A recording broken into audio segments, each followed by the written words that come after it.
Hello दोस्तों, आप सभी का स्वागत है आपके अपने YouTube चैनल विराट कोचिंग में। आज हम लोग एनसीईआरटी क्लास फोर्थ का एक नया चैप्टर जो हमारा चल रहा है, चैप्टर नंबर 13 बाढ़ और खेत, यानी चैप्टर नंबर 13 जो हमारा चल रहा है, उसका पहला पार्ट हम कंप्लीट कर चुके हैं। जहां तक हम लोग पूरा कंप्लीट कर चुके हैं और आज उसका हम दूसरा पार्ट करेंगे जिसमें हम ये पूरा पेज डिस्कस करेंगे। तो चलिए बिना देरी किए स्टार्ट करते हैं। और इसमें मेन बात यह है कि इसमें हमें परिमाप और क्षेत्रफल के बारे में ये पूरा चैप्टर सिखाया गया है। अभी जो हमने पहले जो पढ़ा था ना, खेत के बारे में, रहमत और गणपत के बारे में, वो हमें परिमाप, जो हमने उनकी घेरी, खेत की घेरी की लंबाई निकाली थी ना, उसे परिमाप बोलते हैं। और यहां पर जैसे हमने उसके खेत जो था ये रहा, इसे हम परिमाप बोलते हैं। इसकी जो बाहरी वो होता है ना, ये वाला, इसे हम पूरे बाहरी घेरे को क्या बोलते हैं? परिमाप। और इसके पूरे अंदर वाले घेरे को क्या बोलते हैं जानते हो? अंदर वाले घेरे को क्षेत्रफल बोलते हैं। तो इन्हीं सब चीजों के बारे में इस पूरे चैप्टर में हमें बताया गया है और बहुत ही बढ़िया तरीके से इसे हम पूरा कंप्लीट करेंगे। तो चलिए बिना देरी के स्टार्ट करते हैं। तो चैनल पे पहली बार आए तो वीडियो को लाइक कर दे और चैनल को सब्सक्राइब कर ले और वीडियो को अपने सारे दोस्तों के पास शेयर कर दे। तो चलिए शुरू करते हैं। जैसे यहाँ पर बोला है दूसरे में, चंदू के पिता उसके गांव में जवान कहलाते हैं। चंदू के पिता उसके गांव में जवान कहलाते हैं। क्यों कहलाते हैं अभी उनका राज पता चलेगा। 70 वर्ष की उम्र में भी ये स्वस्थ हैं। 70 वर्ष यानी उन जो है उनकी आयु जो है वो 70 वर्ष के हैं। उनकी आयु 70 वर्ष के हैं। जैसे तुम्हारी आयु कितनी होगी, तुम अपनी आयु मतलब तुम कितने साल के हो, तो अपने कमेंट में बताना है। क्या तुम उनकी अच्छी सेहत का राज जानते हो? वे क्या तुम उनकी अच्छी सेहत का राज जानते हो? नहीं ना, हम तो नहीं जानते, अभी पता चल जाएगा। वे रोज सुबह सैर करने चंदू के खेत पर जाते हैं और खेत के चारों ओर चक्कर लगाते हैं। 4 चक्कर लगाते हैं। यहाँ पर देखो, चंदू के पिता है ना, चंदू के खेत, यानी कि इन्हीं का खेत है। ये रहे चंदू के पिताजी और ये चंदू के पिताजी ये रहे, और ये रहा चंदू का खेत, यानी इन्हीं का खेत है। अब ये भाई इनका जो है, इनके जो बेटे होंगे, इनके जो लड़के होंगे, इनके जो बेटे होंगे, उन्हीं के पास जाएगी इनकी प्रॉपर्टी। जैसे आपके पापा की प्रॉपर्टी आपके पास आएगी, उसी तरीके से इनके इनके जो है, इनके चंदू के पापा ही हैं, उनकी प्रॉपर्टी उसके पास गई, उनके खेत उसके पास रहेंगे, इसीलिए चंदू का बोला गया है। तो ये चंदू का खेत है। अब देखो, वे कुल मिलाकर कितनी दूरी तय करते हैं? वे कुल मिलाकर कितनी कितनी दूरी तय करते हैं? तो हमें क्या करना है, हम पहले पूरी लंबाई ज्ञात कर लेते हैं। तो यहां पर देखो देखो, पहले पूरी लंबाई हम जोड़ लेते हैं। यहाँ पर इसका एक अलग फार्मूला होता है, इसे इसे बोलते हैं परिमाप। इसे क्या बोलते हैं? इसे बोलते हैं परिमाप। इसे बोलते हैं परिमाप और इसका फॉर्मूला होता है 2 गुणे, ये ब्रैकेट लगाया जाता है, फिर लिखा जाता है लंबाई, और फिर गुण यहां पर जोड़ा जाता है चौड़ाई।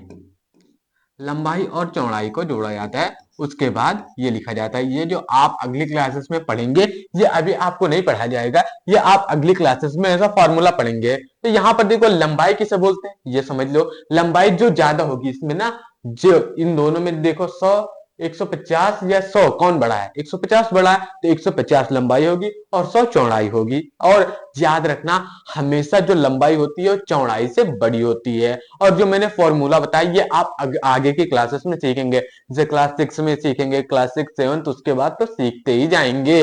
तो यहाँ पर पहले हम सब जोड़ लेते हैं ना, कितना आया। अब यहाँ पर 2 से क्यों गुणा करता है? यहाँ पर जो है, यहाँ पर जो 2 से गुणा किया है, यहाँ पर 2 से क्यों गुणा करता है? क्योंकि 2 लंबाई होती है और 2 चौड़ाई है इसमें।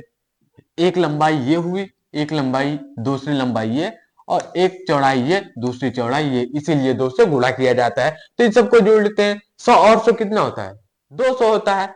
और 100 और 100 कितना होता है? 100 और 100 जोड़ लो, तो 100 और 100, जीरो में जीरो जोड़ेंगे उतना ही आएगा। और जीरो में आप कितना भी जोड़ोगे उतना ही आएगा, लेकिन घटाओगे तब उतना नहीं आएगा, ये याद रखना। तो अब देखो, एक और एक कितना होता है? 2 होता है, यानी यहां पर आया 200। अब 200, अब 150 और 150 को जोड़ दो, 150 और 150, 150 और 150, इन्हें भी जोड़ लेते हैं। मान लो तुम्हारे पास एक भी रुपए नहीं है और मैंने एक भी रुपए नहीं दिए, तो तुम्हारे पास कितने रुपए रहेंगे? एक भी नहीं रहेंगे ना। अब मान लो तुम्हारे पास 5 रुपए तुम्हारे पापा ने दिया और 5 रुपए तुम्हारी मम्मी ने दिया, तुम्हारे पास कितने रुपए हुए? 5 और 5, 1 2 3 4 5 6 7 8 9 10। 5 रुपए मम्मी ने दिए, 5 रुपए पापा ने दिया, तो इन दोनों को मिला के कितना होता है? 10 रुपए हुए। लेकिन अब 10 ऐसे लिखा जाता है, इसका यहाँ पर हम इकाई अंक लिखते हैं ना, और ये जो दहाई वाला अंक होता है ये कूद के यहाँ आ जाता है। अब इन तीनों को जोड़ लेते हैं, 1 2 3, ये 3 आया, तो यहाँ पर 3 से ये आया, और यहाँ पर जो है 3 से ये आया और 200 ये था, तो 300 और 200 को जोड़ लेते हैं। कितने को? 300 और 200 को जोड़ लेते हैं। ये हमारी पूरे घेरे की लंबाई होगी।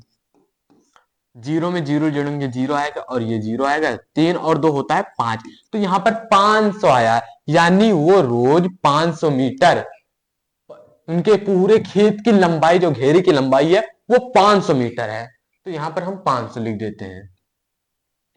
अब देखो, अब 4 से क्यों गुणा किया है? क्योंकि यहां पर बोल रखा है कि वो एक चक्कर नहीं लगाते, वो 4 चक्कर लगाते हैं, इसीलिए यहां पर 4 से गुणा किया गया है। ये याद रखना, इसीलिए 4 से क्या गुणा किया गया है, तो 4 से गुणा कर देते हैं। अगर आपने जोड़ घटाव गुणा भाग मैंने सिखा रखा है, अगर आपने वो नहीं देखा तो जाके उन्हें देख लेना, जरूर देखना, क्योंकि मैंने उसमें सिखा रखा है गुणा कैसे करते हैं, भाग कैसे करते हैं, तो उन्हें एक बार देख लेना है, चैनल पर पड़ी हुई है। और अगर नहीं पता तो डिस्क्रिप्शन बॉक्स में मैं लिंक दे दूंगा, वहां से भी तुम देख लेना। इसे 4 से गुणा करना है, 500 को 4 से।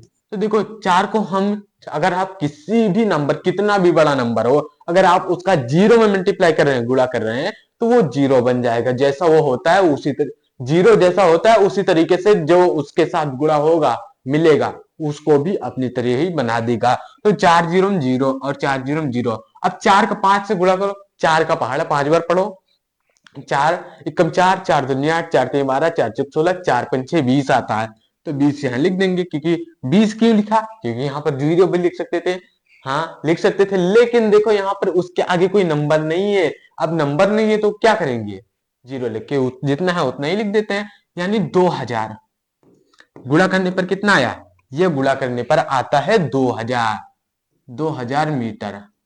अब बताओ कितने किलोमीटर है? यहां पर देखो, यहां पर मैंने कितना लिख दिया? 200 लिखा, ये होता है 2000 हुआ।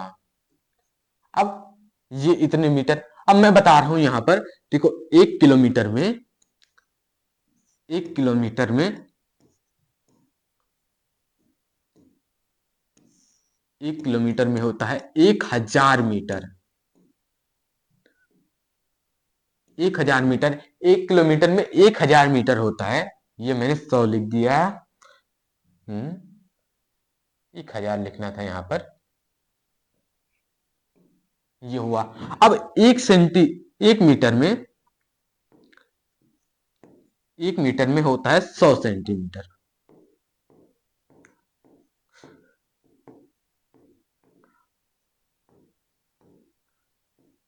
ये मैंने यहां पर लिख दिया पूरा, यहां पर लिख दिया। अब जो अगला आंसर मैं पूछने वाला हूं वो यही से है।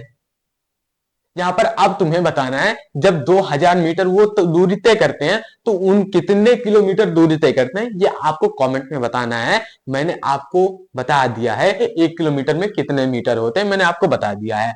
अब आगे बढ़ते हैं। अब गणपत की पत्नी दर्जी की दुकान पर काम करती है, उसे मेज पोस्ट के चारों ओर लेस लगानी होती है। जो गणपत की पत्नी है ना, हमने जो पहले पार्ट में पढ़ा रखा था गणपत के बारे में, ये रहा, ये गणपत, ये वाला गणपत ना, वही गणपत है, उसी गणपत की बात हो रही है। तो उसकी पत्नी जो है वो दर्जी के यहाँ काम करती है। दर्जी मतलब जो कपड़े वपड़े सीते हैं ना, उनकी एक बड़ी सी दुकान है। तो ये गणपत की जो पत्नी है वो भी उन्हीं की दुकान पर काम करती है, और उनका काम क्या होता है? मेज पोस्ट जो होता है, मेज पोस्ट के चारों ओर लेस लगानी होती है, उनका ये काम है। अब देखो, उसने 100 मीटर लेस खरीदी, उसने 100 मीटर लेस खरीदी है, इस तरीके से कुछ होती है लेस। अब नीचे दिए गए मेज पोस्ट का चित्र देखो, और यह बताओ कि एक मेज पोस्ट के लिए कितने लेस की जरूरत पड़ेगी। तो हमें क्या करना है? हमें कुछ नहीं करना, घेरे की लंबाई जो क्या करना है, निकाल लेना है। जैसे हमने यहाँ निकाला कि इन सब को चारों को जोड़ लिया था, निकल के आ गए थे, तो वैसे इधर भी हम जोड़ेंगे। तो यहां पर देखो, 50 और 50 जोड़ो, कितना आता है? 50 50 और 50। तो यहाँ पर देखो ये 0 आया, और 5 और 5 10।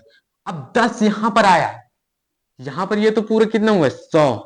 लेकिन याद रखना ये कितने में है, ये यहाँ पर सेंटीमीटर है। ये से मी लिखा है, से का मतलब सेंटी, एम का मतलब मीटर, ये शॉर्टकट में लिखा जाता है। और इसका बराबर कितना होता है 1 मीटर। ये हमारा 1 मीटर के बराबर होता है। 100 सेंटीमीटर 1 मीटर के बराबर होता है।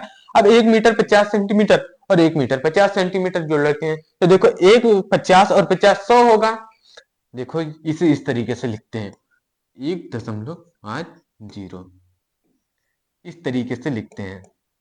तो यहां पर देखो इन, जब इन्हें जोड़ेंगे तो यहां पर आएगा कितना 5, और 5 5 10 का 0 हाथ चला आया, 1 1 2 3 3 3 यहाँ लिख देंगे। और ये जो दशमलव होता है ना, ठीक जितने नंबर इधर देखना है कि कितने नंबर बाद लगाना है, उसी के हिसाब से यहाँ लगा देना है। जैसे यहाँ पर दो दो नंबर्स के बाद लगे तो यहाँ भी दो दो नंबर्स के बाद लगेगा। ये दो जो दशमलव के जोड़ ये मैं आपको सिखा दूंगा, इसकी कोई टेंशन नहीं लेना। अभी तुम इस तरीके से समझ सकते हो, इस तरीके से समझ में आया हो तो। जैसे यहाँ पर क्या है 1 सेंटीमीटर और 1 मीटर 50 सेंटीमीटर, और 1 मीटर 50 सेंटीमीटर को जोड़ना है। तो हमें पता है कि ये 50 50 सेंटीमीटर होता है 1 मीटर। तो 1 मीटर, इन सबको फिर काट देते हैं, इन सबको काट देते हैं, इनका दोनों सबका निकल के आया 1 मीटर। और एक और एक, अब इन तीनों को जोड़ लेते हैं, 1 2 3 आया। तो यहाँ पर ये 3 आ गया, तो ये इस तरीके से भी कर सकते हैं। और यहाँ पर 3 और 1 ये वाला मीटर था, 50 50 1 मीटर ये था, 100 सेंटीमीटर हुआ तो 1 मीटर हुआ। और इधर ये 3 निकल के आया, यानी 4 मीटर उसे क्या चाहिए, वो लेस की जरूरत पड़ेगी 4 मीटर। तो यहाँ पर ये पेन ज्यादा मोटा है, कितना 4 मीटर। अब देखो क्या बोला है यहाँ पर, 3 मेज पोस्ट के लिए कितने लेस की जरूरत पड़ेगी 3। जब एक के लिए 4 मीटर पड़ रही है तो दूसरे के लिए भी 4 और तीसरे के लिए भी 4 4 होगा। तो इन तीनों को जोड़ लो या गुणा कर दो, 4 से 3 में गुणा कर दो, ये 4 को 3 बार जोड़ लो, तो 4 और 4 होता है 8। 4 और 4 होता है 8, और 4 फिर जोड़ोगे तो होगा 12। ये जोड़ के देख सकते हो। या इस तरीके से 4 को 3 में गुणा कर दो, तो 4 एकम 4, 4 दूनी 8, 4 3 12, 12 आएगा। यानी 12 मीटर लेस की जरूरत पड़ेगी।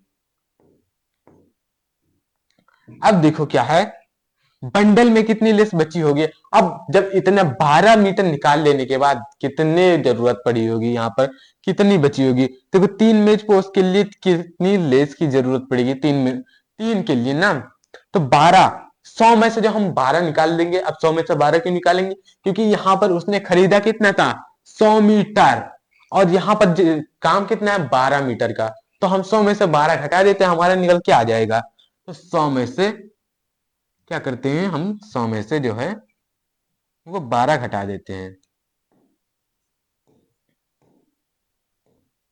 अब यहाँ पर देखो तुम्हारे पास एक भी रुपए नहीं है, और आपका दोस्त, तुम्हारा दोस्त तुमसे मांगने लगे कि ला भाई 2 रुपए दे। तुम नहीं दे पाओगे, तुम किसी न किसी से उधार लोगे। मान लो तुम गए मम्मी के पास, अब मम्मी के पास भी 1 रुपए नहीं थे, अब उन्होंने मांगा आपके पापा से, ये रहा ये, और पापा के पास 1 रुपया था। लेकिन यहाँ पर देखो ये 1 रुपया नहीं, यहाँ पर ये 100 का बंडल होता है, मैंने बता रखा है अगर आपने नहीं देखा है। ये 100 का बंडल होता है, ये 10 का बंडल होता है, ये 1 का बंडल होता है। मतलब इधर 1 से 10, यानी 1 से 9 के बीच में अगर खुले 1 से 10, 10 तीलियों का एक बंडल अगर बन रहा है तो वो इस वाले में आ जाएगा। अगर उससे कम बन रहा है तो इसी में रहेगा। अगर जब 10 बंडल के 10 हो जाते हैं ना, 10 बंडल 10 तीलियों के बंडल हो जाते हैं, मतलब एक बंडल में 10 होता है, एक बंडल में 10 तीलियां होती हैं। अब यही 10 बंडल बन जाए तो वो हो जाता है 100 तीलियां हो जाती हैं, इसलिए 100 के इसमें लिखा जाता है, ये याद रखना। और अगर आपने मुझसे क्लास 1 से लेकर पढ़ा है तो आपको सब समझ में आ जाएगा। हमने वहां तक पढ़ लिया है पूरा, किस किस तरीके से होता है इकाई दहाई अंक सब हमने पढ़ लिया है कैसे होता है। तो यहाँ पर आएगा तो ये हो जाएगा 10। लेकिन अब इधर से भी तो तुम्हें ने मम्मी से मांगा, तो यहाँ पर देखो 9 बचेगा, और यहाँ पर हो जाएगा 10। अब 10 में से जब 2 जाएगा तो बचेगा 8, और 9 में से 1 जाएगा बचेगा 8, और 1, पापा के पास अब 0 रुपए बचे, यानी 88 रुपए, 88 मीटर तार, 88 मीटर लेस बची होगी। तो इसका भी हमने कर दिया, इसका भी हमने कर दिया। ये पूरा पेज हमारा पूरा कंप्लीट होता है। यहां तक समझ में आया। और ये इसका आंसर कमेंट बॉक्स में देना कि 2000 मीटर में कितने किलोमीटर होंगे। इसका आंसर किसमें देना है? कमेंट बॉक्स में देना है। तो यहां तक तो ये हमारा पूरा होता है। अब बढ़ते हैं अगले पेज पर और देखते हैं अगले पेज में क्या है।